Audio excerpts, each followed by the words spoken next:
Halo, salam teman-teman. Kita jumpa lagi ya di kegiatan Mari Belajar Alkitab Online bersama Mary. Semoga materi ini bisa membantu kita bersama untuk mengenal kasih Tuhan kita yang begitu luar biasa, dan kita boleh hidup dalam kebenaran firman dan melakukannya. Sebelum kita masuk, saya ajak kita bersama kita.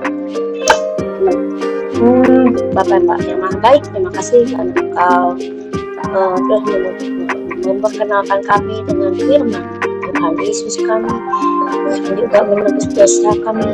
Kami boleh masuk dalam hadirat Tuhan, kami boleh belajar kebenaran firman, hidup dengan kebenaran. Biarkan Roh Kudus yang bekerja menolong kami, saya dan teman-teman, untuk kami boleh mempelajari materi ini, dan kami boleh menjadi pelaku-pelaku firman dan menyenangkan hati. Terima kasih Bapa, terima kasih Tuhan Yesus. Amin. Nah teman-teman, saya mengucapkan selamat datang buat teman-teman yang baru datang. Nah, kali ini adalah Mari Belajar Alkitab Online yang ke-21. Nah, ini adalah seri Hukum Kasih Allah, dan hari ini adalah video pertama dari episode dari Hukum Kasih Allah yang ke-90. Jadi ini adalah yang pertama, video pertama, pengantar. Nah, kita akan masuk. Saya akan mulai dari Hukum Kasih Allah yang ada di Perjanjian Baru. Saya mengambilnya dari Matius 22 ayat 37 sampai 40, Markus 12 ayat 29 sampai 31. Nah, di sana di kedua notes firman ini, di dua alamat ini ya, Matius dan Markus, menuliskan topik yang sama. Satu, kasih Allahmu dengan segenap hati, jiwa, akal budi dan kekuatan. Kemudian dua, kasihilah sesamamu manusia seperti kepada diri sendiri, kasih kepada diri sendiri. Nah, yang paling luar biasa di ayat 40 tuliskan, pada kedua hukum inilah tergantung seluruh hukum Taurat dan kitab para nabi. Nah, berdasarkan tulisan ini, artinya keberadaan hukum kasih Allah itu yang dua ini itu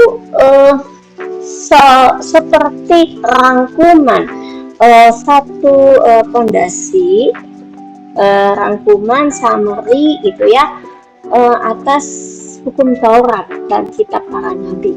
Hukum Taurat. Nah, itu ada di Perjanjian Lama. Nah, waktu itu kita akan tahu yang saya pelajari ya, hukum Taurat pertama itu mulanya itu 10 perintah Allah. Ketika Allah memerintahkan 10 perintahnya dikasih kepada Musa, ditulis dalam Allah sendiri yang tulis di Laut Batu ya. Kemudian Musa kedua kali karena tidak sempat muncul satunya, kemudian ditulis lagi sendiri. Dari 10 hukum itu, dari dua lebat itu, Musa meneruskan 10 perintah itu kepada para imam yang bertugas. Kemudian para imam itu mengajarkan kepada seluruh orang Israel sampai hari ini. Dan dari 10 perintah Allah itu berkembang menjadi 613 hukum Perjanjian Lama mitzvot yang disempurnakan, ditambahi oleh Rabbi Simlai abad ketiga, dan kemudian dikelompokkan oleh Rabbi Maimonides abad 12. Nah, ketika Rabbi Simlai menambahkan 613 ini, 613 mitzvot, itu ambilnya dari Alkitab juga, bukan omongannya Bapak Rabbi Simlai, bukan. Bapak Rabbi Simlai tetap mengambil dari Alkitab. Dan untuk membuktikannya, saya akan memberitakan kepada teman-teman minggu depan ya. Nah, kemudian dari 613 itu dikelompokkan oleh Rabbi Maimonides. Rabbi Maimonides hanya mengelompokkan menjadi satu kelompok perintah yang positif, lakukan ini. Jadi yang boleh dilakukan. Ada 248 perintah, 248 mitzvot. Kemudian hukum perintah negatif yang tidak boleh dilakukan, perintah untuk tidak melakukan. Yang tadi perintah untuk melakukan ada 248 mitzvot, kemudian perintah untuk jangan melakukan 365 mitzvot. Data ini saya ambil dari situs www.godquestions.org. Nah, sekarang saya mau membuktikan ya kepada teman-teman ya. Tadi awal kan kita mulai dari dua hukum kasih Allah dalam perjanjian baru ada dua ya. Nah, pertama tentang kasihilah Allahmu dengan segenap hatimu, jiwa, akal budi dan kekuatan.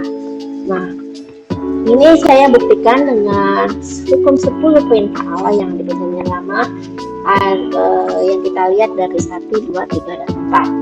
Yang pertama, jangan ada padamu Allah lain di hadapanku. Karena Allah memang Allah satu-satunya yang menciptakan ya. Gak ada Allah bohongan ya, Allah Baal itu gak ada. Yang setelah itu banyak orang menyembah berhala ya, menyembah Allah palsu, dan Allah nggak suka seperti itu. Jadi Allah sudah mengeluarkan perintah pertama, jangan ada padamu Allah lain di hadapanku. Kedua, jangan membuat bagimu patung. Jangan membuat bagimu patung. Patung apa saja, patung bunga, patung orang, atau kotak, atau apapun yang biasanya mereka gunakan untuk penyembahan berhala, Allah hilang. Nah, ini di hukum kedua. Dan teman-teman ingat kan waktu itu pas Musa turun dari Gunung Sinai, dia melihat orang Israel sudah menari ya, menyembah lembu emas ya, patung lembu emas. Itu membuat Allah kesal, Musa juga kesal. Kemudian ketiga, jangan menyebut nama Tuhan Allahmu dengan sembarangan. Nah, kalau nama Allah kita dijadiin nama manusia ya udah pasti nggak boleh ya. Kemudian membuat sumpah Pak dengan nama Tuhan, sumpah demi Allah, demi Tuhan kita, demi Allah, nggak boleh. Karena kan kita yang ngomong sendiri, Allah nggak ngomong seperti itu kan, nggak boleh. 4. Ingatlah dan kuduskanlah hari Sabat. Nah, kenapa? Karena hari Sabat ini Allah beristirahat, hal ketujukan dari semua kegiatan penciptaan. Dan dari situlah tercipta waktu ya, masa. Orang bekerja dari hari 1 sampai 6, hari ke-7 mereka istirahat. Baik manusia, budak, pekerja, karyawan, juga para ternak, semuanya libur di hari Sabat itu, tidak melakukan apa-apa. Dan itu adalah perintah dari hari Tuhan. Kok masuk ke kelompok ini sih hari Sabat? Iya, karena ketika kita libur kita harus menyembah Allah, berdoa, beribadah, menyenangkan Allah di hari Sabat. Ya, seperti apa ucapan terima kasih atas perlindungannya, atas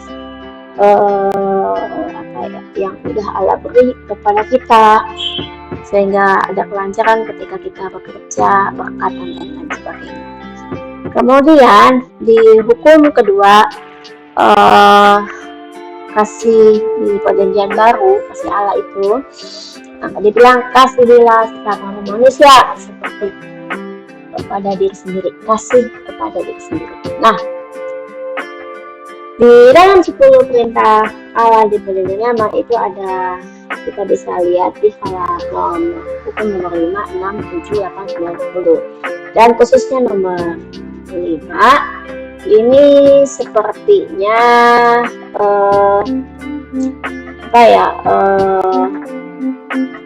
seperti satu ini lingkaran ya, lingkaran seperti ini. Nah,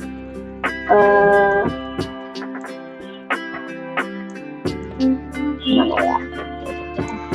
Saya mau menulis tapi nggak bisa.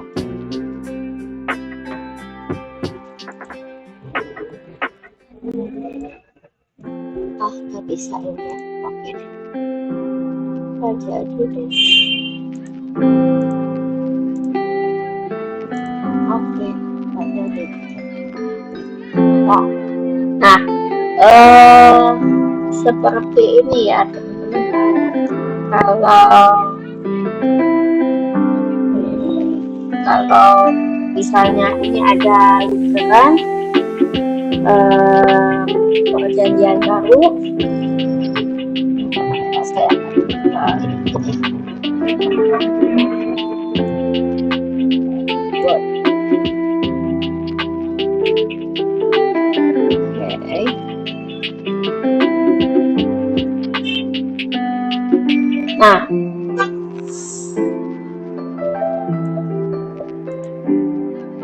sama seperti ini.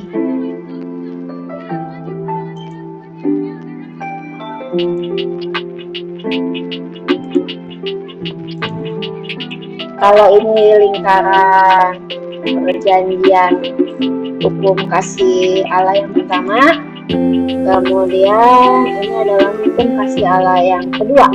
Nah, siapa namanya? Ya, hukum kelima itu, hukum yang kelima, kasihlah Allah dan ibumu. Nah, dia posisinya ada di sini teman-teman.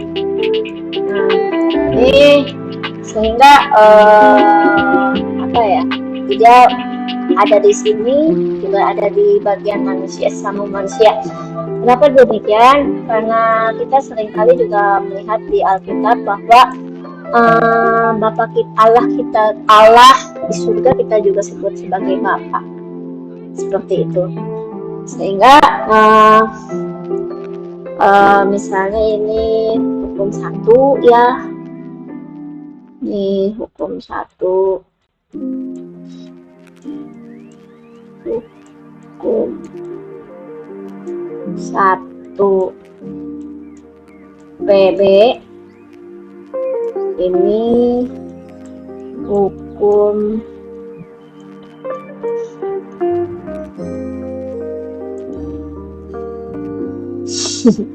jelek ini ya, hukum 2 PB.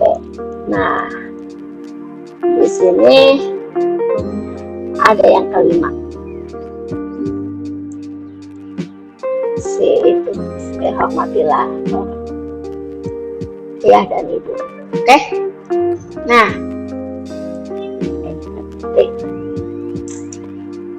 Nah, kita kan masuk yang keenam, jangan membunuh. Jelas banget dong, ini kan sama manusia ya. Nah, kenapa demikian? Ketika kita membenci seseorang itu dianggap sudah membunuh. Hanya membenci, belum melakukan pembunuhan beneran. Di hati membenci, walaupun gak diomongin, tetap udah. Kemudian jangan berzina. Ini juga sama. Mungkin di pikiran kita menyimpan semua perilaku buruk teman seseorang, atau kita menyimpan mengagumi seseorang, lawan jenis, atau sesuatu yang dia miliki, kita berandai-andai menginginkannya di hati, itu udah walaupun kita belum melakukannya, belum sampai melakukannya. Kemudian 8 ya, jangan mencuri. Ya, mencuri juga sama, bebas mulai dari udah pasti ya kalau kita benar-benar udah melakukan pencurian itu atau keinginan. Dan mencuri itu bukan sekedar barang ya, mencuri kehormatan orang lain, mencuri kemuliaan orang lain, yang udah pasti mencuri barang orang lain, terus mengambil barang milik orang lain juga ya. Kemudian yang 9, jangan mengucapkan saksi dusta tentang sesamamu. Nah, ketika kita jangan mengucapkan saksi dusta, itu termasuk filmnya seperti kita memberikan kesaksian palsu, udah pasti ya, karena mau menolong seseorang. Kemudian itu namanya bohong ya. Kemudian ketika kita ditanya, kita bilang nggak tahu, padahal kita tahu, itu juga saksi dusta. Tentang salah. Kemudian 10, jangan mengingini rumah sesamamu. Rumah sesamamu ya, rumah secara fisik, rumah itu nanti juga bisa keluarga ya. Pengen misalnya ada kita mungkin kesepian, tidak ada orang tua, kita lihat ada keluarga yang sangat baik, terus orang tua di keluarga itu boleh menyenangkan hati kita dan kita ingin menjadi anaknya dan menggeser anak istrinya, itu nggak boleh. Kemudian misalnya ketika kita di rumah orang lain, kita melihat istrinya atau suaminya itu begitu sangat mengagumkan mungkin, dan kita menginginkan itu masuk juga ya sesamamu. Kemudian sekarang saya mau bawa teman-teman, kita lihat deh, tadi kan dari 2 hukum kasih Allah kita tahu aplikatifnya kepada 10 perintah Allah. Nah, sekarang bagaimana 10 perintah Allah itu diturunkan lagi ke dalam 613 mitzvot, perintah perjanjian Allah tadi yang disempurnakan itu loh sama Rabi Sinai dan Rabi Maimunus. Nah, kita lihat di sini totalnya itu 613, dan dari 613 itu dikelompokkan menjadi 35 kelompok. Tadi 2 kelompok hukum perintah positif lakukan, kemudian yang kedua jangan lakukan. Nah, tapi ada lagi dari 613 itu dimasukkan ke 35 aspek kehidupan manusia. Pertama itu tentang Allah, itu ditulis dari mitzvot 1-10, tentang Taurat mitzvot 11-16. Mereka juga mengatur tentang tanda dan simbol. Ini semua ngambilnya dari firman Tuhan, dari kitab Alkitab, kitab ya perjanjian lama tentunya. Jadi para rabi itu tidak membuat sesuatu di berdasarkan pikiran mereka sendiri, tapi benar-benar ngambilnya dari Alkitab. Kemudian perintah untuk berdoa memberkati, bagaimana kasih dan persaudaraan, kriterianya, isian dalamnya, kualitasnya apa, terus kriteria yang miskin dan tidak beruntung nomor 6 juga ditulis. Terus juga mitzvot ini juga mengatur bagaimana orang-orang Israel memperlakukan orang asing yang tinggal dalam komunitas mereka. Kemudian nomor 8, mitzvot juga mengatur tentang pernikahan, perceraian, dan tentang hubungan dalam keluarga. Terus juga nomor 9, mereka menulis di Alkitab juga menulis tentang larangan dalam hubungan seksual. Hubungan apa ini? Misalnya hubungan dengan lawan jenis yang bukan pasangannya ya, bukan pasangan yang masuk dalam pernikahan. terus kemudian atau manusia dengan binatang atau sesama, maksudnya sesama jenis, itu udah pasti ada di sini di Mitspot 82 sampai 106. Kemudian yang 10 tentang waktu dan masa hari raya gitu ya. Kemudian ada peraturan tentang makanan, bagaimana kita ini mengatur supaya bagaimana kita sehat, misalnya kita nggak boleh makan darah, nggak boleh makan lemaknya. Kemudian 12 tentang bagaimana kita melakukan praktek bisnis, terus bagaimana perlakuan kita pada pekerja, pada pelayan dan para budak. Terus tentang sumpah, harus bagaimana sumpah itu dalam bahasa Inggrisnya terbagi jadi 3 kelompok nih. Ada ini semuanya sumpah nih artinya. Oath, swearing, itu semua sumpah. Nanti ya di map depan ya saya akan buka lagi. Kemudian nomor 15 tentang sahabat dan tahun Yobel, itu harus bagaimana, isinya apa, kriterianya, terus pengadilan dan prosedur peradilan ketika hukum seseorang salah, penggantian pendendaan atau apa gitu ya. Kemudian percederaan dan ganti rugi, misalnya kita membuat orang lain terluka, jatuh, atau barangnya rusak, semua diatur dan dengan rupa properti dan kepemilikannya, menjual, mengambil barang orang lain atau sebagainya. Kemudian hukum kriminal, terus penghukuman buat orang-orang yang berdosa itu, yang melakukan kejahatan, hukumannya gimana, terus bagaimana proses pemulihannya, restitusi kita nggak udah selesai dihukum. Kemudian kita kembali lagi ke masyarakat, namanya restitusi harus bagaimana, itu juga diatur.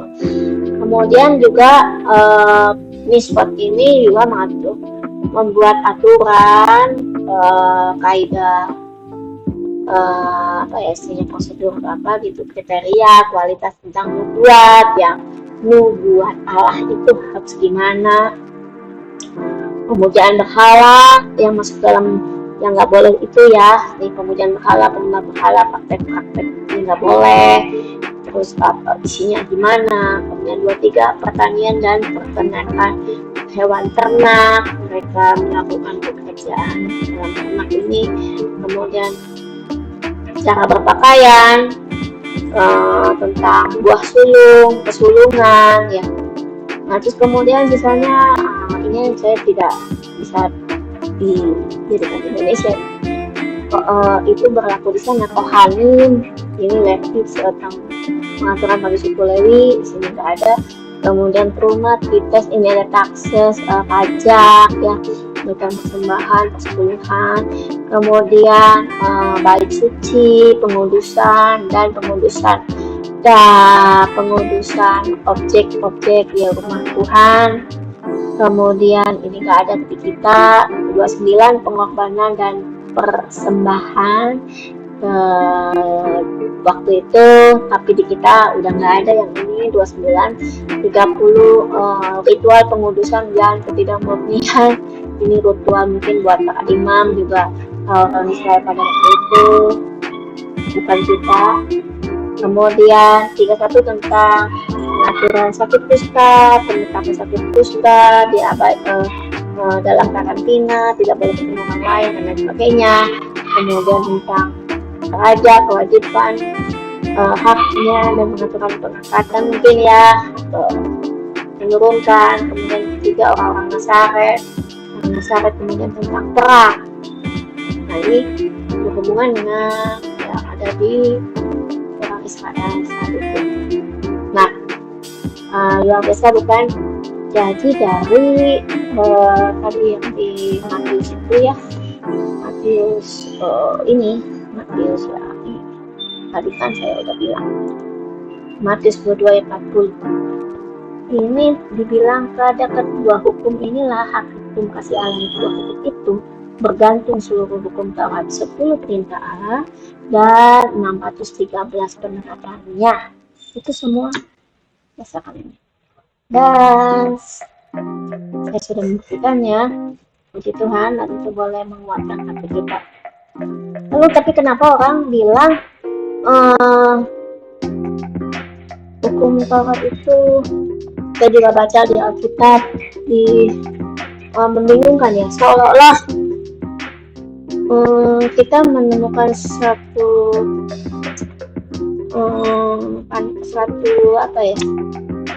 pengertian bahwa hukum Taurat itu sama hukum Siala itu beda, udah nggak berlaku hukum Taurat. Padahal di Alkitab bilang sama nih, ini kan Tuhan Yesus. Kenapa dibilang hubungan Tuhan Yesus dan hukum Taurat? Tuhan Yesus itu kan firman Allah yang menjadi manusia, itu ada di Yohanes 1. Nah, Tuhan Yesus itu adalah dikatakan pertama di Matius 5 ayat 17 ya. Janganlah kamu menyangka bahwa aku datang untuk meniadakan hukum Taurat, atau kitab para nabi.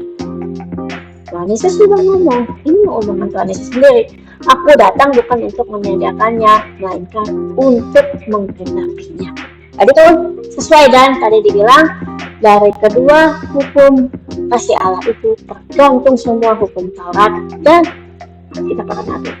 Di sini Tuhan Yesus ngomong juga kan, aku datang bukan untuk meniadakannya, melainkan untuk menggenapinya. Apa sih yang digenapi? Ya tuntutan dosanya, hukumannya. Nanti tuntutan hukuman dosa atas perbuatan dosa, ini ada hukumannya, hukuman pendisiplinan. Nah itu makin karena sangat berat waktu zaman dulu itu, sehingga manusia udah nggak sanggup lagi memenuhi tuntutan itu. Jadi ya hanya Yesus yang bisa memulihkan, menyelesaikan, menyempurnakan tuntutan itu. Karena kan Allah itu sempurna. Kalau Allah udah bikin satu peraturan ya harus dikerjakan.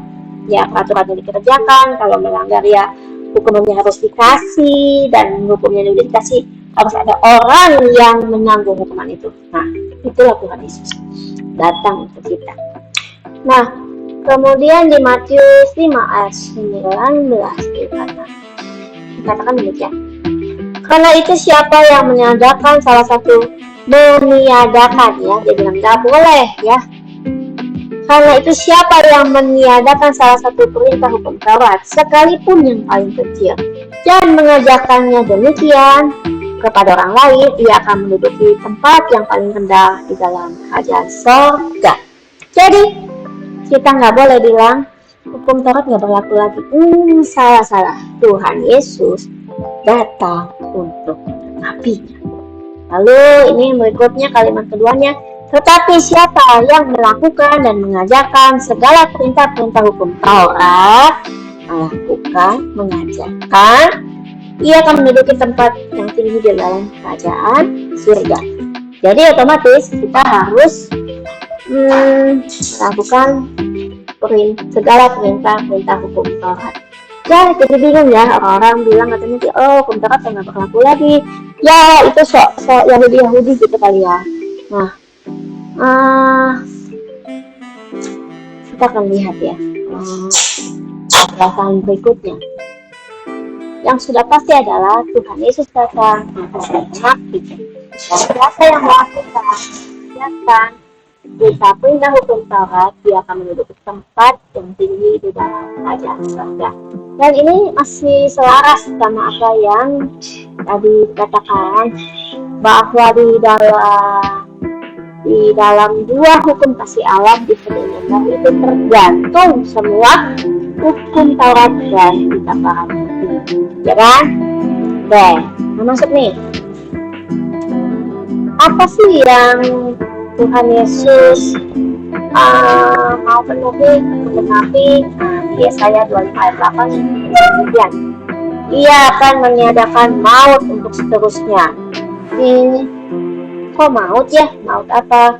ini maut hukuman atas dosa, tuntutan dosa, tuntutan hukuman atas perbuatan dosa di perjanjian lama yang sudah lama nggak bisa ditanggung lagi oleh manusia. Jadi Tuhan Yesus datang ke dunia jadi manusia, kemudian disalibkan dan dikatakan kalimat seterusnya, dan Tuhan Allah akan menghapuskan air mata daripada segala muka. Kenapa? Karena ketika mautnya ada, kita bersuka cita, kita bersyukur kalau kita udah dibebaskan dari hukuman itu, dan air demamnya akan dari tubuh kita telah mengatakan. Jadi ketika satu bangsa bersalah, teman-teman pasti ingat kan perang Amalek. Waktu itu kan masih di perjanjian lama. Ketika bangsa Amalek melakukan dosa, Tuhan bilang apa? Tumpas, ya kan, dihabisin satu bangsa. Kemudian bukan Amalek aja, banyak bangsa-bangsa lain ya. Nah, di Roma 7:7 ada hal justru sebaliknya, justru oleh hukum Taurat aku telah mengenal dosa. Seolah-olah kita akan melihat tulisan ini, apa ya, hukum Taurat kok jadi kenal dosa ya? Apa maksudnya? Hukum Taurat itu ketika aku kenal kok kita jadi negatif ya rasanya. Enggak. Dengan hukum Taurat yang tadi, 10 perintah Allah itu kita jadi tahu ini. Tadi kan ada kelompokan kan, 2 kelompok. Perintah untuk melakukan yang boleh dilakukan, perintah untuk melakukan. Kemudian kelompok yang lainnya tidak boleh dilakukan. Nah, kita jadi tahu kan mana yang boleh dan mana yang tidak, maksudnya itu. Nah, kemudian di Roma 3 ayat 23 sampai 25 dikatakan demikian, karena semua orang telah berbuat dosa dan telah kehilangan kemuliaan Allah. Benar ya, semua orang telah berbuat dosa dan telah kehilangan kemuliaan Allah. Ketika Allah Hawa dikeluarkan dari Taman Eden, berbuat salah itu sudah dianggap berbuat dosa semuanya, walaupun anak-anak bayi itu tidak melakukan kesalahan yang mereka tercemar, kehilangan kemuliaan Allah. Nah, di kalimat selanjutnya tulis, dan oleh kasih karunia telah dibenarkan dengan cuma-cuma karena penebusan dalam Kristus Yesus. Puji Tuhan, oleh kasih karunia telah dibenarkan dengan cuma-cuma karena penebusan dalam Kristus Yesus. Kok dibilang cuma-cuma? Jadi maksudnya loh, anak bayi kayak tadi kan tidak tahu apa-apa, kayak waktu kita baru kenal Tuhan, saya nggak tahu tuh harus nggak boleh begini ya, nggak boleh mengingini aja di hati udah berarti salah gitu kan, nggak tahu awalnya saya. Tapi setelah saya tahu hukum Taurat, saya tahu firman Tuhan, saya tahu hukum kasih Allah, saya tahu. Nah, tapi kan karena dulu saya tidak tahu, mungkin saya pernah melakukannya. Kasih karunia Allah karena Tuhan Yesus yang udah di kayu salib itu dan gak bangkit, dia menghapus semua dosa-dosa yang saya perbuat, tanpa kesadaran. Jadi waktu itu saya nggak tahu kalau itu dosa, tapi saya melakukannya. Tapi kalau sekarang saya tahu dan saya masih melakukannya, itu pasti dosa. Dan itu masih diampuni nggak? Hukumannya ada, masih. Tapi secara berproses, Tuhan tuh tidak kasih karunia dia. Itu di episode sebelumnya kan saya bilang ada tahapan untuk pemulihan pemurnian ya.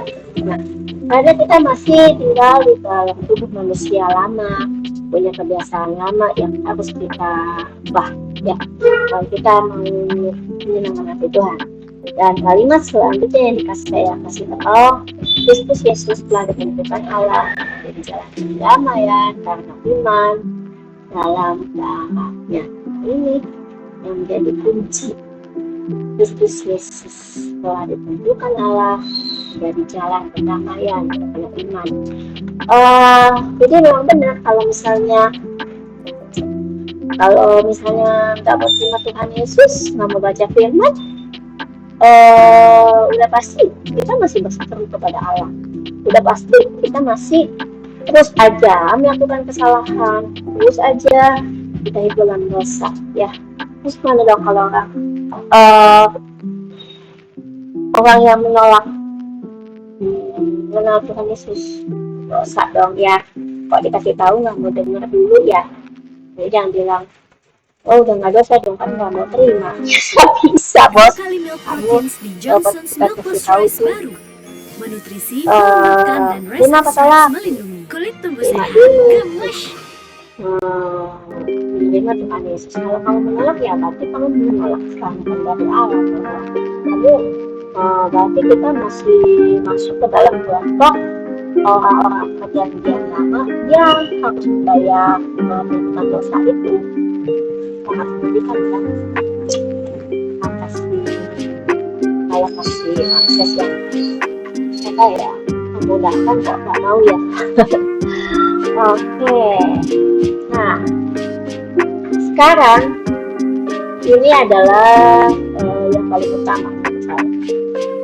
Jadi ketika kita belajar Quran, kalau Quran itu yang nggak berlaku, ada yang nggak berlaku. Nah, yang nggak berlaku itu tuntutan hukumannya. Jadi ada peralihan hukuman Allah menjadi hukum manusia. Ini seperti bintang ya. Nah, di Roma 8 ayat 3 dan 4 itu demikian.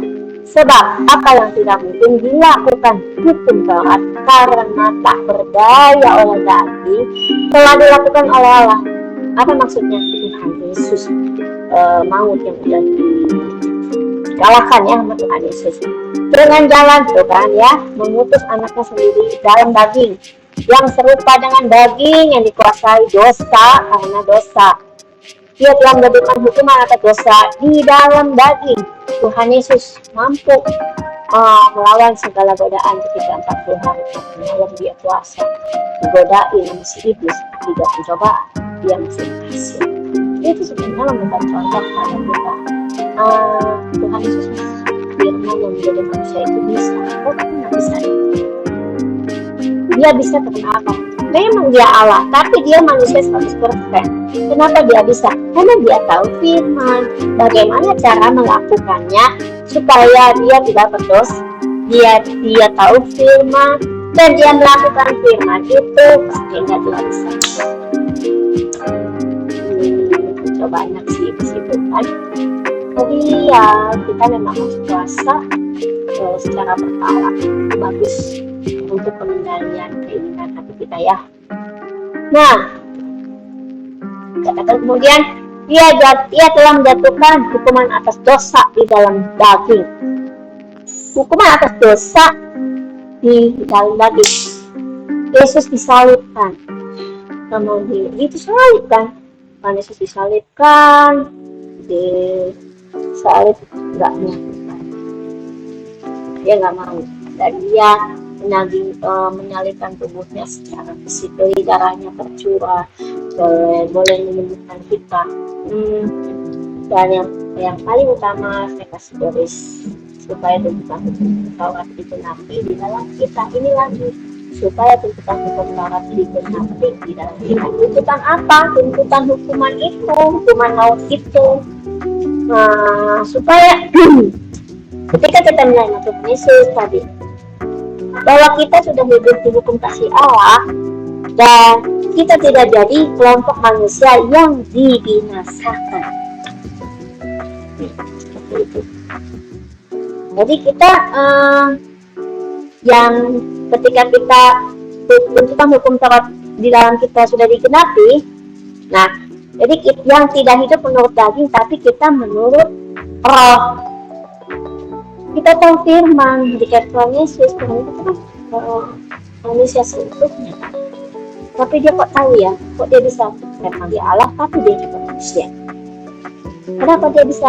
Dia tahu hukumnya, dia mengerti hukumnya, perintahnya, dan dia memahaminya dan dia melakukannya. hanya dari bukti dia berlatih membuat tubuhnya untuk menggenapi perintah itu.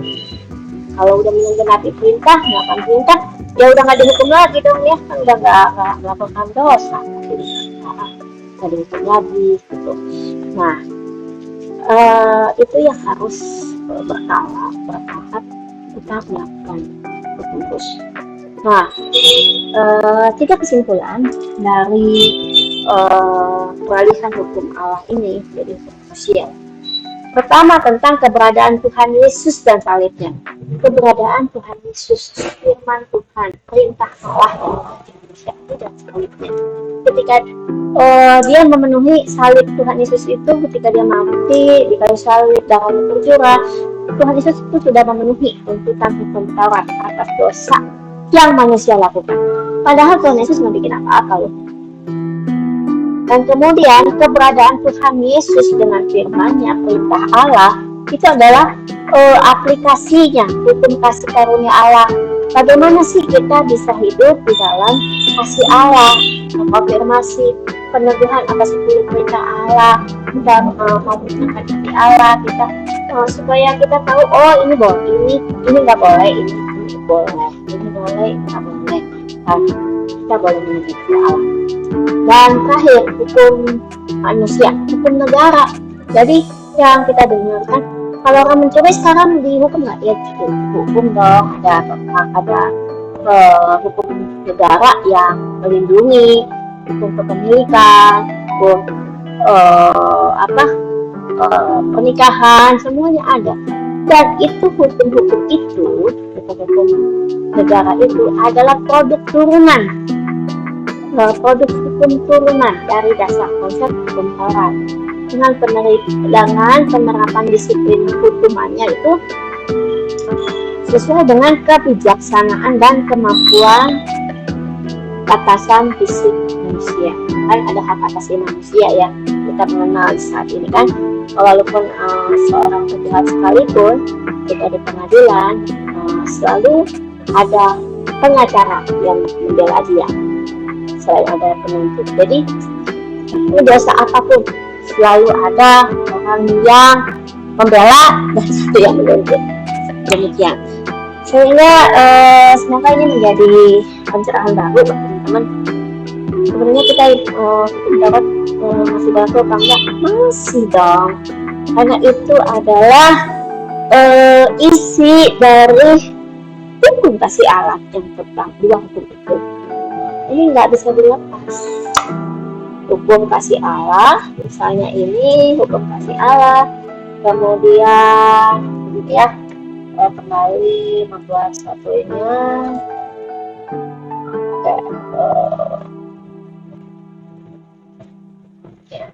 Oke. Draw. Oke, ini hukum, sorry ya jelek begini ya, hukum kasih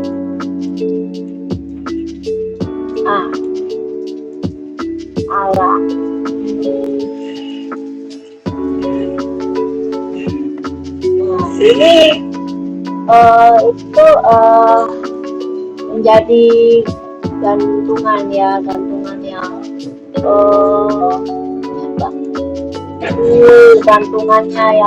gantungan kayak ketika gantungan baju ya. Nah, dari sini kita akan dapat yang namanya 10 perintah Allah, ada gantungannya. Ini yang kagak boleh tuh, 10 perintah Allah, gantungannya. Kemudian ada juga perintah yang boleh dilakukan, 10 perintah Allah ya. Sini ada 10. Kemudian dari sini muncul lagi nanti seperti ini. 613 mitzvot. Seperti ini. Jadi ya hukum Taurat Allah itu dengan hukum kasih Allah ya sangat berhubungan lah, satu paket ya, nggak terpisah. kasih Allah. Oke, nah semoga ini boleh menjadi pencerahan buat teman-teman. Kita sampai kepada kesimpulan hukum kasih Allah. Nah, kalau saya kasih kesimpulannya bahwa hukum kasih Allah jadi perjanjian baru dan hukum Taurat Allah itu adalah perintah yang sama dan mereka adalah satu kesatuan. Dan kesimpulan berikutnya adalah penebusan Tuhan Yesus Kristus adalah memenuhi tuntutan hukuman dosa yang ada pada hukum Taurat Allah, karena kita manusia udah gak mampu nih memenuhi hukuman itu, maut ya. Kemudian penebusan Tuhan Yesus Kristus itu mengembalikan manusia untuk dapat menerima kasih karunia Allah di perjanjian baru, pembaharuan perjanjian. Kalau kita masih menolak Tuhan Yesus, ya otomatis kita nggak bakal bisa hidup menikmati kasih karunia itu, karena kita masuk dalam kelompok orang yang dibinasakan. Makanya nggak heran nih teman-teman kalau misalnya di Alkitab juga tuliskan Tuhan Allah kita membuat perbedaan, orang yang membuat perbedaan dalam kehidupan orang yang masih Allah dan orang yang masih Allah. Teman-teman ada yang tahu di mana ayatnya? Oke. Nah, minggu depan, Jumat depan, kita akan ketemu lagi di topik 10 perintah Allah dalam praktek kehidupan jemaat perjanjian lama. Yang ini saya akan ajak teman-teman, benar nggak sih 413 mitzvot yang dibuat oleh para rabi itu bersumber pada Alkitab atau kepada pemikiran sendiri? Ini Jumat depan ya. Sebelumnya kita akan berdoa. Tuhan Yesus yang Maha Baik, Bapa di surga, Roh Kudus, terima kasih kami sudah selesai belajar untuk belajar tentang hukum kasih Allah dan hukum Taurat, bahwa itu adalah salah satu semuanya adalah satu kesatuan. Tolong kami Tuhan untuk kami terus bertumbuh dalam iman, dalam pengetahuan kami, kehendak kami boleh menyenangkan hatimu, kami boleh hidup dalam kebenaran firman yang menjadi nyata dalam kehidupan kami, dan pemeliharaan Tuhan yang kami boleh menikmati kasih karunia Allah dalam kehidupan kami. Berkati Roh Kudus yang menolong kami dalam setiap teman-teman kami, Tuhan, dalam nama Tuhan Yesus. Nah teman-teman, sampai jumpa di kegiatan kita di Jumat depan. Tuhan Yesus.